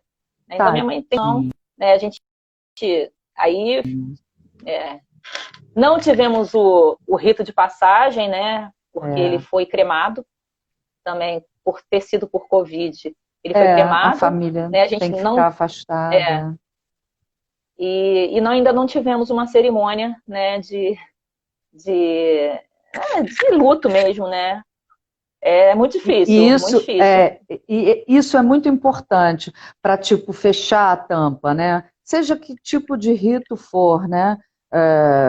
sepultamento, uma missa, um culto, sim. ir jogar as cinzas num determinado lugar, seja qual for o tipo de ritual, até uma roda, bater palma, sei lá, numa fogueira, alguma coisa que feche realmente a tampa, porque senão a gente fica, não sei, parece que não sai daquela situação, né? É muito estranho, é muito estranho. É muito E complicado. uma amiga minha também perdeu o pai, não foi de Covid. O velho teve Covid, mas não morreu de Covid. Ele morreu há cerca de um mês. E aí teve a possibilidade de ter como é que se fala? O velório e o sepultamento. E eu fui. E ali eu senti, falei, é o velório que meu pai não teve. As cinzas do meu pai estão aqui dentro de uma caixa, dentro de casa. Eu falo rindo, porque assim, a gente tem que lidar com a morte, né? Com algo natural que faz parte da vida, né? Mas realmente foi difícil. O Marcelo está pedindo para mandar um beijo aí para a vovó Maria. Pode deixar, Marcelo, eu mando sim. Marcelo é um amigo muito que está aqui. Muito bom, muito bom. Bia, e você é professora? Mas eu queria falar, queria falar exatamente um pouco do aprendizado, né, na pandemia. E aí eu falei, né, assim, pensando, escrevi um texto, mas já fugi totalmente do roteiro. E aí quando você me pediu para falar sobre aprendizado na pandemia, eu perguntei pensei, né, em perguntar qual o aprendizado, o que é aprendizado. Qual o aprendizado que a gente está falando? Né? É o que o isolamento social proporcionou, né? Ou o aprendizado escolar e de instituições de ensino, né, que as pessoas estão submetidas, né, tanto estudantes quanto professores. E aí eu vou dizer que no meio dessa confusão toda na vida das pessoas, né, as pessoas estão desestabilizadas emocionalmente, perdendo pessoas próximas, pessoas queridas, né, algumas instituições obrigam, né, os seus funcionários, né, os seus professores e estudantes a entrarem numa plataforma e que estava fadada ao fracasso. Né? Imagina, eu vou falar da rede estadual especificamente, né? A rede estadual é uma rede heterogênea, né, de uma camada excluída da sociedade e com um perfil também, nos últimos 10 anos, de uma classe média empobrecida, né, que está ocupando a escola pública, que eu acho que é de todos, né, e deve ocupar mesmo, né, mas aí torna esse público heterogêneo. E no iniciozinho, né, do isolamento social, a Secretaria de Educação disse que ia fornecer chips, né, para que os estudantes pudessem acessar a plataforma Google Classroom. Aí eu pergunto a você, Selma, forneceu? Não. E nós, né, sabendo do perfil, né, dos estudantes da rede pública, vimos o tempo todo dizendo que a plataforma era excludente. Né? Vimos numa luta, eu fiquei meu mês de março, quer dizer, o final do mês de março, meu abril inteiro, né, e em maio eu já não consegui mais envolver, mas numa discussão pedagógica, né, nos meus campos de atuação sobre isso, que essa plataforma é excludente. Que, de fato, né, se confirmou. Eu fiz até uma tabelinha, assim, eu tenho 14 turmas, porque eu tenho 2 matrículas da rede estadual, e como sociologia só tem 2 tempos, eu tenho, teoricamente, 12 turmas, né, 2 tempos em cada, e aí eu tenho mais 4 turmas de hora extra. Então, eu tenho 14 turmas. Então, de cerca de 35, 40 estudantes, tem turmas que ninguém está acessando e que nunca acessou. Tem turmas que tem 2. O máximo que nas atividades que eu posto são 6 estudantes que reagem. Reagem tipo ok, reagem com alguma devolutiva, né? E assim... De todas as turmas? De todas as turmas, vamos lá. Algumas turmas com 0 participação, 35 estudantes, 40 estudantes, com 0. Outras turmas com 2 participações, com 2 estudantes. O máximo de estudantes que sociologia, eu não sei outras disciplinas, mas pelo que eu converso, né, o máximo que a gente consegue atingir são 6 estudantes. Parece Agora, que a terceira série... Desculpa, Fala. Seria cobrado o resultado desse período de aulas? Aí tudo bem! Eu tô rindo, mas para não chorar, tá? E para não surtar. Que aí que vem a grande loucura. Né? Eu acabei de participar, para entrar aqui na live da gente, eu tive que sair de uma reunião de um colégio onde eu trabalho. E assim, eu tive a sensação de que as pessoas estavam vivendo realmente em outro lugar que não é esse que eu estou vivendo. porque as pessoas falando sobre avaliação, porque há 10 dias, uma semana, 10 dias, o governo do estado, né, o secretário de Educação, em mais uma live, anunciou uma portaria que foi publicado no sábado, dia... Ai, caramba, agora eu esqueci. Sábado sem ser que passou o outro, foi publicado no sábado, falando sobre avaliação. E colocando para as unidades escolares, né, para cada escola, a responsabilidade de organizar essa avaliação. Eu trabalho em 4 escolas, numa mesma rede. E a cada escola é uma situação diferente. E uma delas, que eu não vou citar o nome, e uma delas, a sensação de que dá assim, que está tudo funcionando bem. Que sabe, é uma loucura, é uma coisa muito fora da realidade, querendo avaliar aluno. Nós tivemos menos de um mês de aula, né, que foi de fevereiro a março, com carnaval no meio, né? A gente mal sabe os nomes das pessoas, os rostos, as necessidades especiais de cada um, né? Não sabe se aquele menino, aquela menina, na sala de aula se expressa bem, mas não sabe escrever, ou o contrário, sabe escrever, mas tem dificuldade. A gente não conhece esse estudante. A gente não deu aula. Né? Eles estão chamando o que aconteceu. Ele é outro estudante a partir da quarentena. Porque ele podia ser uma pessoa ótima, comunicativa, social e tal, e de repente, a partir da quarentena, ter tido vários casos em família, isso tê-lo tornado uma pessoa com mais dificuldade de concentração, enfim, tem N problemas que vão além do acesso da internet, por exemplo. Deixa de ser só uma questão tecnológica, né? Sim, sim, tendo que assumir outros papéis dentro da família, né? Sim. Com idoso em casa, tendo que cuidar do idoso ou da idosa, com irmãos menores, tendo que cuidar desses irmãos, ou os pais eram camelôs. Nossa, são vários relatos de estudantes em que os pais perderam emprego e que se tornaram camelôs, né? Trabalhadores ambulantes, e que essas pessoas tiveram que fazer o serviço doméstico todo. Então, um adolescente, né, tendo que assumir a casa, né, e as outras tarefas, e com toda essa carga, né, emocional de não saber o que está acontecendo. Como é que quando é que a gente vai sair daqui? Né? E tem outras questões práticas, tipo a alimentação deles, que era a escola que fornecia, como é que está rolando agora? Né? Tem quem faça? Como é que é? Como é que é? Desculpa, é que eu vi um comentário aqui. A alimentação que eles iam para a escola ter, será que em casa tem quem faça?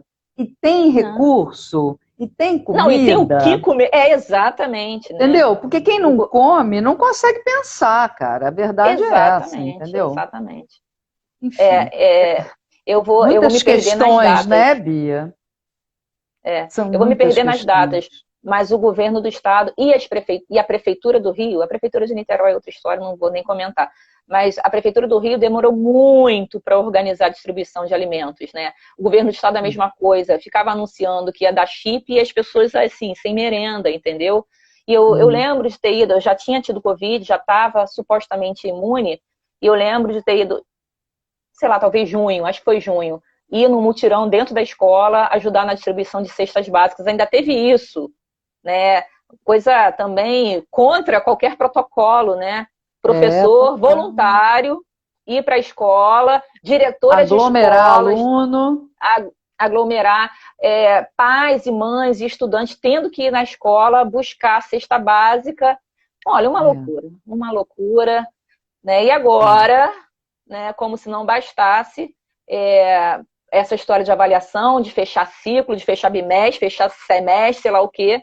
O governo do estado está disponibilizando apostilas para que os estudantes retirem na escola, ou seja, incentivando a circulação, né, que as pessoas peguem transporte público, né, obriga que funcionários, diretores de escola abram as escolas numa situação deplorável, sem funcionário de limpeza. Então, nós... Uma equipe reduzida, né? Porque tem as pessoas que são um grupo de risco, as pessoas que adoecem, as pessoas que, enfim... a gente sabe como é, né? E aí eu faço, né? Sou filiada ao Sindicato Estadual dos Profissionais de Educação, o CEP-RJ, e no dia 8 de agosto nós tivemos uma assembleia virtual, né, que a gente está aprendendo, que eu nunca gostei disso, eu sempre gostei de tocar as pessoas, mas agora a gente está tendo que aprendizado da pandemia, né? Tendo que aprender a militar pela internet. E aí, na Assembleia do dia 8, nós decretamos, né? A grande maioria, acho que 30 tiveram 7 abstenções, 7 contrários e 29 abstenções no universo de 500 pessoas. E aí foi decretada a greve pela vida, conforme forem convocando para o retorno às aulas. Estamos hoje na rede estadual com a polêmica aí do retorno às aulas no dia 6 de outubro, e a nossa posição é isso, é greve pela vida, né?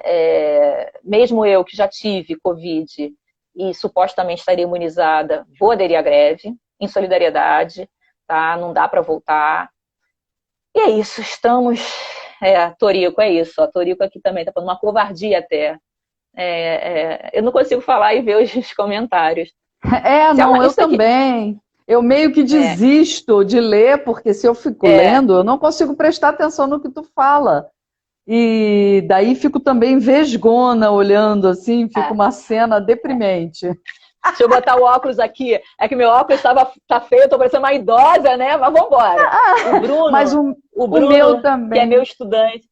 O Bruno é meu aluno. Foi meu aluno no ano passado. É você mesmo, Bruno? Diz aí. Acho que é o Bruno, que foi meu aluno do 2º ano passado, e agora ele está no 3º. Se é ele está dizendo aqui que as apostilas autorreguladas que servem bem mal como base para o que estudar. É isso que os alunos que não têm acesso à internet estão sendo então é o Bruno mesmo. Beijo, querido. E aí ele falou que ele deve estar no 3º ano e foi, né, na escola buscar esse material, uma vez que o acesso, né, à internet é complicado. Agora, olha que surto também, né? Antes dessas apostilas autorreguladas, os estudantes estavam sendo pressionados a entrar na plataforma. E aí, numa das escolas, numa dessas milhares de reuniões que eu participei, uma professora falou, não, mas eles estão se virando, eles estão indo pegar o Wi-Fi do bar. Aí eu, quê? Então, está incentivando o moleque a sair de casa para pegar o Wi-Fi. Eu falei, gente... Tudo errado. E fala isso. Oi, Marta. Marta tá lá no Rio Grande do Sul vendo a gente. Deve estar um frio danado, né? Tá. E aí, assim, sabe? E eu tenho certeza, algumas diretoras, né, alguns professores, algumas professoras não fazem isso por maldade. Né? Eu tenho certeza, eles realmente acreditam que estão fazendo um bem. Claro. Só que eles, ao postarem, né, na plataforma ou formularem atividades, eles acreditam piamente que estão contribuindo para a formação. Só que assim, é só parar para pensar e ver os números, fazer o levantamento e ver que não é assim, né? Assim, não estou comparando, só estou exemplificando. Uma vez eu conversei com um sul-africano, ainda na época do apartheid, conversei a noite inteira com ele, porque das poucas pessoas presentes, que na época eu morava num hotel, e ele era hóspede, e pouca gente falava inglês lá, e pouca gente conversava com o cara, e aí falaram, pô, vai lá, o cara fala inglês. Nossa, inglês sul-africano foi triste.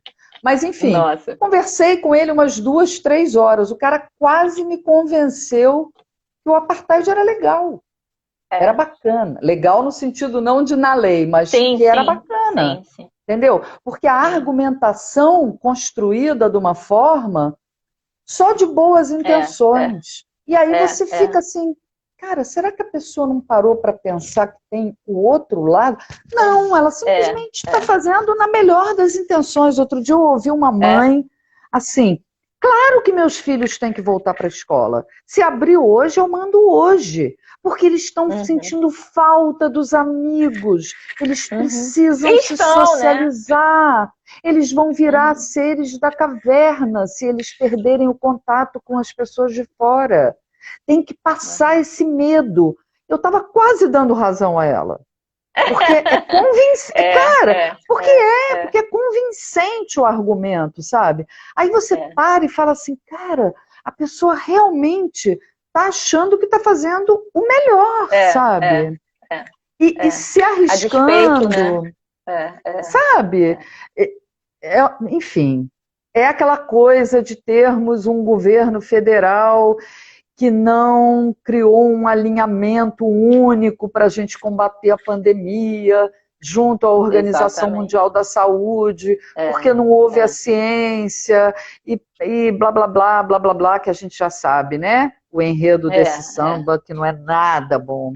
Enfim, Olha, esse ano que eles estão querendo concluir ainda é 2020, é isso? 2020. Tá. Seja lá como assim, for, né? Eu converso, né? Eu tenho 4 escolas, né? Sou do universo da universidade. Estou ainda, né? Com vínculo, né? Nas discussões acadêmicas, né? Na área de ensino de sociologia. Tem essa militância, né? Que a gente da educação pública. Né, eu sou filha da escola pública, do jardim de infância à universidade. Tá? Eu estudei escola pública estadual. Tu foi do Júlia Cortines? Não, fui Julieta Botelho. Julieta Botelho, aqui no Ponto Sem Réis, aqui pertinho tá. Eu sou Fonseca, porra! Eu sou Fonseca! Fonsequistão na área! Fonsequistão. Depois eu estudei no IEPIC, que hoje eu estou com a honra de ser professora no IEPIC. Ah, que legal! Olha, E estudei também no Liceu, Nilo Peçanha, 1 ano.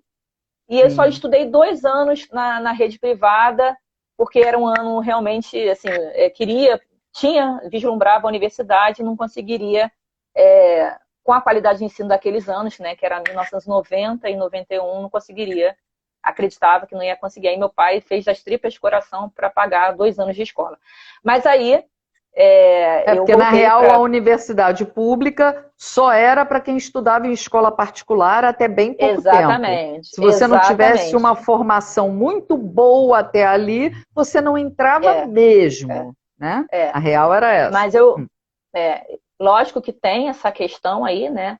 De eu ter estudado num colégio particular de Niterói, meu pai se endividou para pagar, e aí eu reconheço, né, meu local de privilégio, eu sou caçula, então os meus irmãos já trabalhavam, então, né, eu pude ter esse luxo, mas eu deu sou uma aliviada no pública. orçamento da família, aí vamos investir na caçula aqui.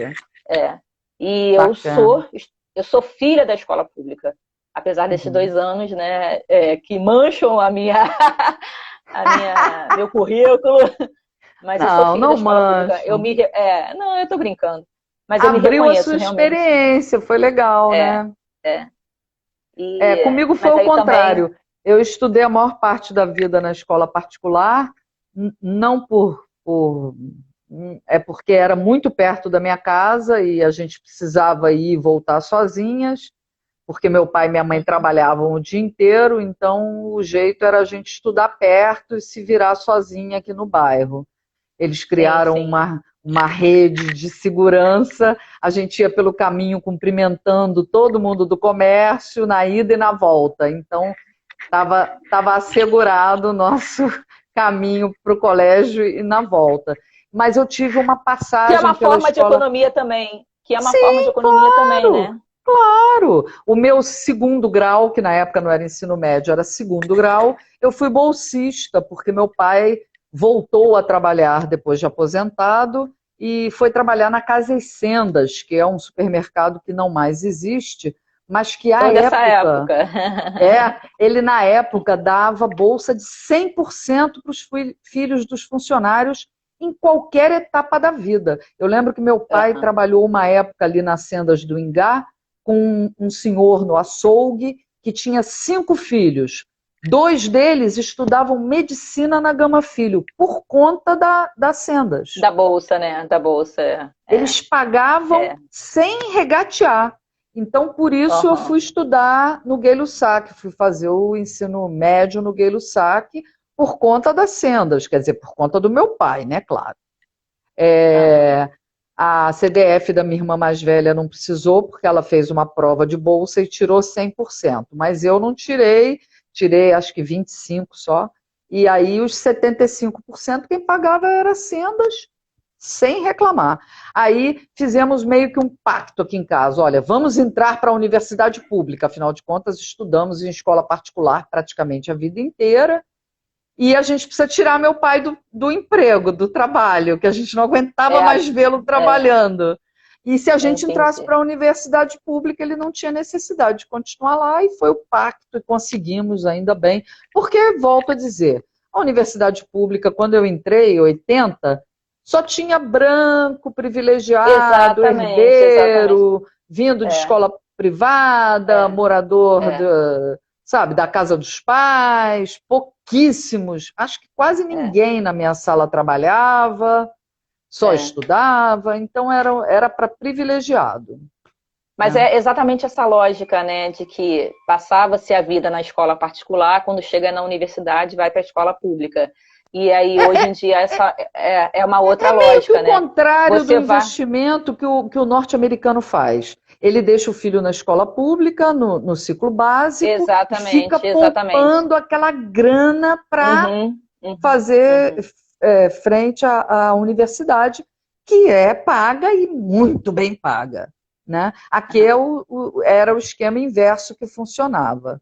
Até que Aham. tornaram possível as pessoas da escola pública irem para a universidade pública, e aí começou a Exatamente. incomodar, né? Exatamente, exato. Mas como? Pô, a É. faxineira, a filha do porteiro, né, o motorista de ônibus está estudando com a minha filha? Como?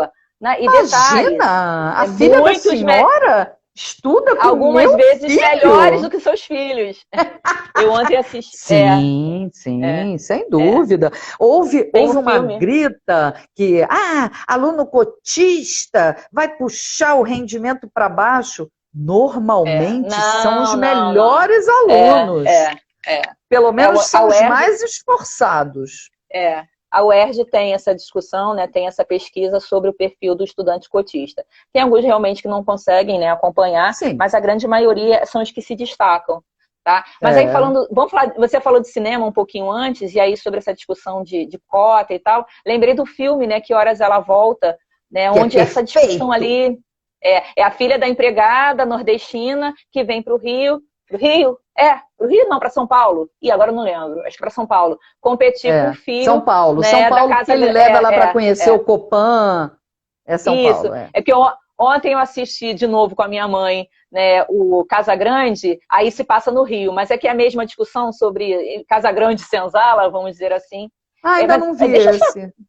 Nossa, é maravilhoso, é maravilhoso. Deixa eu só dar um tchau aqui para o Hélio, o professor de filosofia do colégio, que foi meu colega, né? Ele também está falando algumas questões aí sobre educação. Hélio, do Hélio Perdido, minha amiga Jaqueline, né?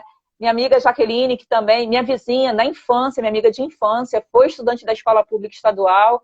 Hoje ela se eu não me engano, ela é pedagoga, né? Jaqueline tem uma trajetória de vida muito bonita também, né? E até onde eu sei, até onde eu consegui acompanhar, filha da escola pública e é pedagoga.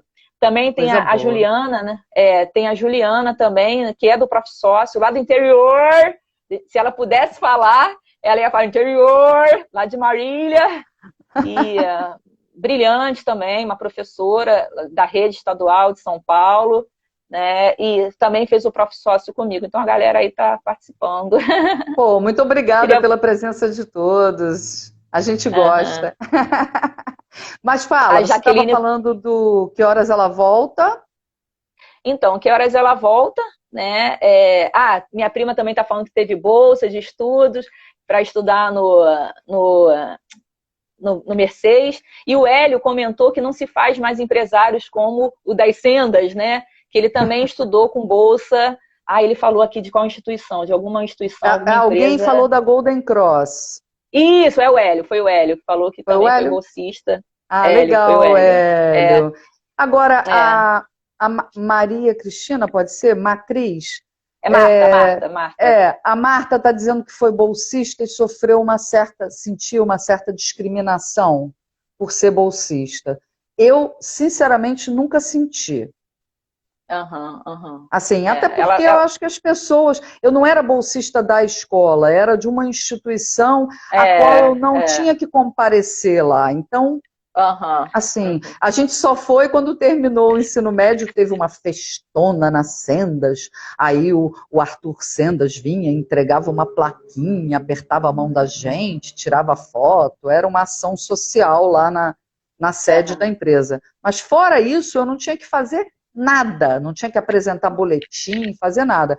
Até por isso eu acho que eu não senti essa discriminação. Eu acho que quando a própria escola dá a bolsa, até estava passando uma discussão sobre isso no Fantástico nesse domingo, sobre não são bolsistas, mas os atletas convidados do Pinheiros, que não são sócios. E aí, negro, periférico, vai para o Pinheiros, que é no meio, no coração da alta renda per capita de São Paulo, e aí causa incômodo, causa, né, desconforto e N outros problemas. Enfim, mas fala, meu amor, você ia falar de cinema e eu novamente te interrompi, desculpa. Só para também saudar aqui a Camila, estudante do 2º ano do ensino médio de uma escola particular, né, de um sistema de escola-curso, né, que ela está tendo aulas online, que está tendo aula, né, eu pergunto a ela, você está tendo aula? Ela, tia, eu estou tendo aula, mas é um horror, né, a gente não consegue acompanhar, né, é muito difícil, né, não vou citar a escola para não colocá-la em maus lençóis, mas claro, tudo muito difícil. E eu também tenho relatos, eu não sou mãe, mas eu sou tia, né? Tia muito presente, já falei, tenho uma família extensa, então eu convivo, converso com as pessoas, e fora os colegas de trabalho que têm filhos, né, que estão estudando de maneira remota, e falam da dificuldade, né, do estresse, né, da dificuldade que é esse aprendizado na pandemia, de que às vezes uma família de classe média que até tem computador, mas que tem que dividir entre o pai e a mãe que trabalham e os outros filhos que estudam também um computador e a internet que não dá conta, né? A Miriam Gonçalves te deu querida, é uma querida, é irmã de um grande locutor, o Orelhinha da FM O Dia, arrasa, ela também arrasa, ela faz pole dance. Menina, não sei como ela se segura naquele troço. Me dá gastura. É isso? É isso? Eu invejo. Ela é professora daquilo, cara. De vez em quando ela faz umas ações na praia de Caraí. Quer dizer, fazia, né? Pré-pandemia. E, cara, ela faz umas coisas na Rede Globo. De vez em quando eles querem uma...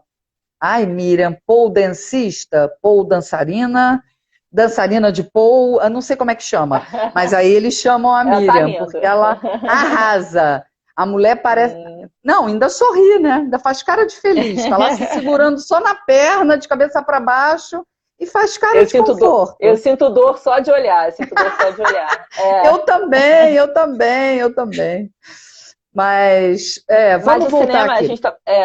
A gente estava falando do filme, né? Na mesma época, né, com diferença de alguns meses, né, foram lançados 2 filmes nacionais com essa temática do emprego doméstico, né? E da desigualdade social. É um resquíciozinho de escravidão nisso, né? Sim, do pensamento colonial, né? É isso mesmo. E eu acho que coincidiu na época da discussão da PEC das domésticas, né? E que as pessoas queriam manter realmente o empregado doméstico como se fosse Casagrande Senzala. E aí daí, o Casagrande Senzala é o título de um livro do Gilberto Freire, que ele discute essa relação. E aí, tanto é que o filme que eu assisti ontem, revi ontem, o nome é Casagrande, que fala sobre essa relação da família com os empregados domésticos. Mas aí a gente está falando de cotas, né, e do acesso à universidade, né, da democratização, né, do escurecimento maravilhoso da universidade pública, né, com as cotas raciais, né, da ocupação desse espaço que é público, dos estudantes da escola pública, né, eu vou chorar.